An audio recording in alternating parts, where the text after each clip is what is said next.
Hello all and welcome to this AWS tutorial. In our tutorial today, we will discuss some basic terms and concepts related to AWS KMS. Prerequisite for this tutorial is high-level knowledge of KMS. So in case you do not know what this service is all about, please refer to this video that I had created some time back. URL to this video is mentioned right at the bottom. Reference links for our tutorial today. Please do visit this article.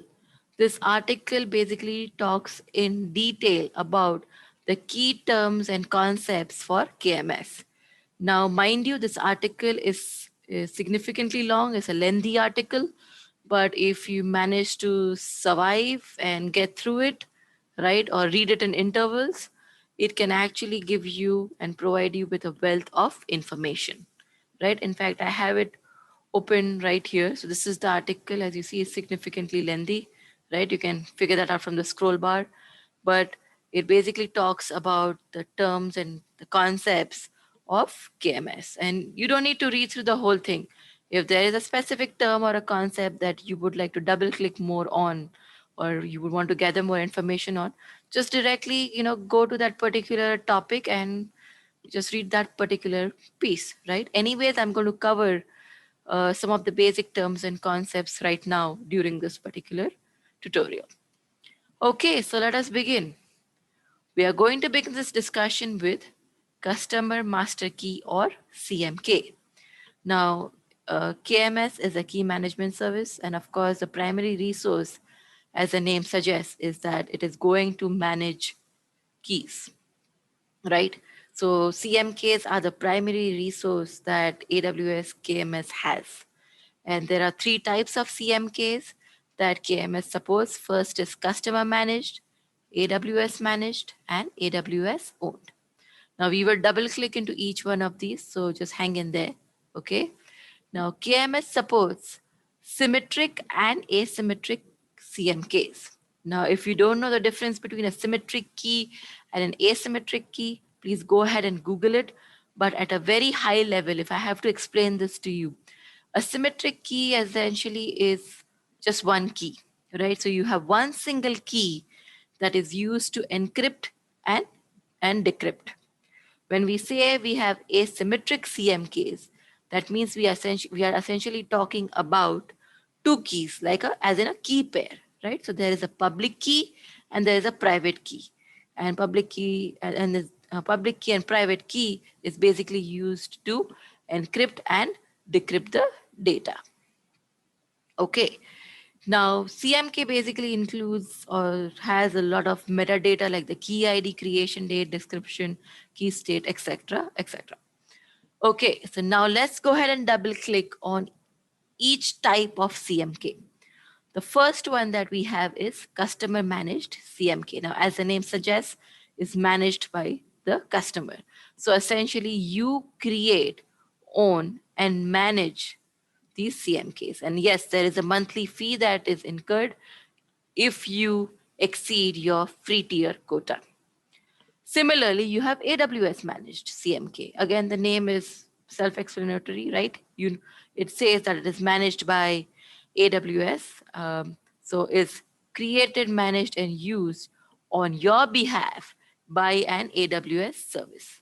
And you do not pay a monthly fee for AWS managed CMKs.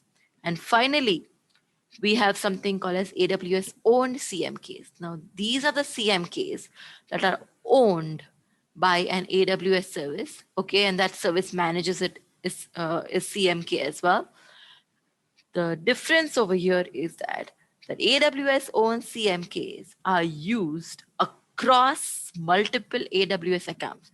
So think of this as like an AWS service has its own CMK, and it can use the CMK to perform a specific operation across AWS accounts. And that's why you don't see these CMKs in your AWS account.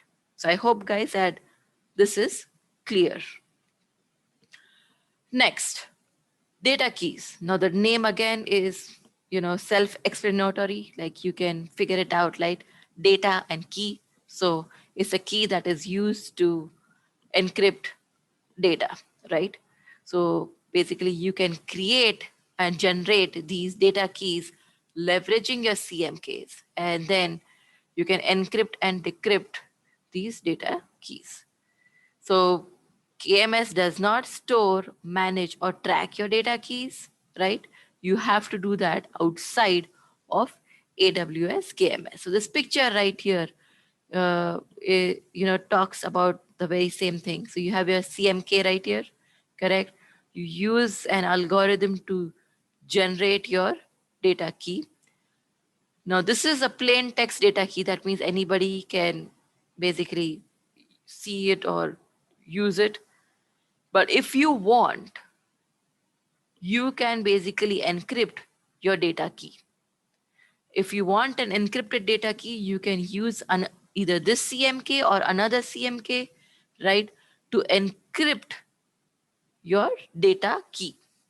And we will actually look at this in a little detail, but consider the fact that you have your data right here. You have your DK, that's your data key. And then you have another key over here, right? Another CMK that encrypts this data key. And this data key in turn encrypts your data.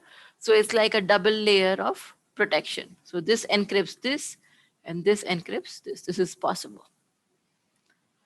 Data key pairs. Now, when I'm talking about key pairs, of course, we just discussed it has to be asymmetric in nature. So you have a public key and a private key. Now, when you're having an asymmetric data key pair or data keys, essentially, they can be either used for encryption, decryption, or signing and verification. Now, just like data keys, data key pairs, of course, is two data keys, right? You do not store, manage, or track them within KMS. You have to do that outside of KMS, right? It's not going to do that for you. Now, KMS supports two algorithms, okay, for generating data key pairs. First is RSA, and the other one is elliptic curve. Now, again, feel free to double click on these two. You can Google them, but at a very high level, RSA essentially is one of those cryptographic algorithms, right? It has been around for a very long time, probably before I was born. And RSA itself stands for the last three initials of their designers. So the designers of RSA were basically Ron Rivest, right here. You have Eddie Shamir and you have Leonard Adelman. So you can see I've kind of opened it up in Wikipedia. So RSA basically are the initials of their last name. So this algorithm has been around for a very long time. It was popular as you can see over here, right? Somewhere around 1977. It was probably created then, but it has been around for a very long time. In fact, you can use PuTTY to create an RSA based key pair, right? An elliptic curve. Now, elliptic curve is a mathematical algorithm. It kind of became popular recently, especially, with Bitcoin coming along. It has also been around for a while, but not as old as RSA, comparatively fairly newer. And compared to RSA is actually lightweight in nature as well. But basically with Bitcoin, I think it became much more popular because Bitcoin behind the scenes leverages elliptic curve, right, for encryption, decryption. But again, you can see you have your CMK, you create a public key, you can again create your plain text private key, right? And if you want, you can create an encrypted private key as well. Couple of other terms and concepts. We have key spec, usage, and policy. Key spec basically talks about, the cryptographic configuration. It determines whether the CMK is symmetric or asymmetric. The usage basically talks about, what is this key going to be used for? So is it going to be used for encryption, decryption, or verification and signing? It cannot do both. So either it can be used for encryption and decryption, or it can be used for signing and verification. Also, you have key policy over here, and that basically tells you like who can use and manage this particular CMK. You can always create a policy, add and remove change permissions anytime, but only for customer managed CMKs. You cannot make any changes to AWS managed CMKs. And of course, AWS own CMKs are out of question because you can't even see them, right? They are 100% used and managed by the AWS service across multiple accounts. So key policy primarily comes into the picture when you're talking about customer managed CMK. Envelope encryption, we kind of talked about this briefly, but this is essentially a practice, right? It's one of the best practices. So we just saw this, right? You have your data, you're going to leverage your data key to encrypt this data.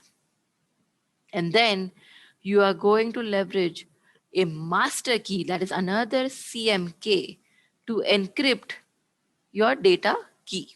So it's very similar to like a dual authentication or something like that, right? You have a second step. So what's happening is that this particular data is now protected by this data key. So consider that this is your data. Now you have your data key, which kind of is forming a protective layer or a covering, right? So it kind of becomes an envelope around it.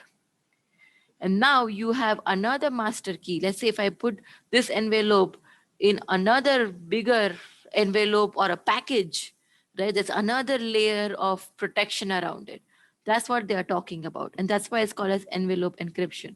Basically, the intention over here is to make it difficult for anyone to take this key and decrypt this data, right? So in this kind of a situation, for me to decrypt this data, first I have to get this master key, then decrypt this data key because it's encrypted, remember, right? Once the data key is decrypted, then I can decrypt the data. So hence what we do is we take this data, we encrypt it with the data key, and then we take a CMK and we encrypt the data key itself. So now the data key is encrypted. So now you have a dual mechanism over here. So I hope guys that this is clear. Grant is basically nothing else but permissions that you grant to AWS users to use AWS KMS, CMKs.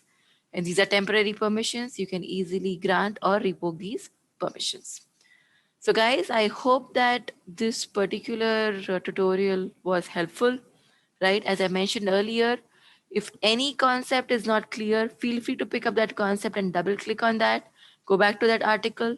But I think I tried to make it as simple as possible and simplified it so that anybody can understand these concepts, right? It's very important for you guys to understand these concepts, and basically security now these days is the key. You need to know security.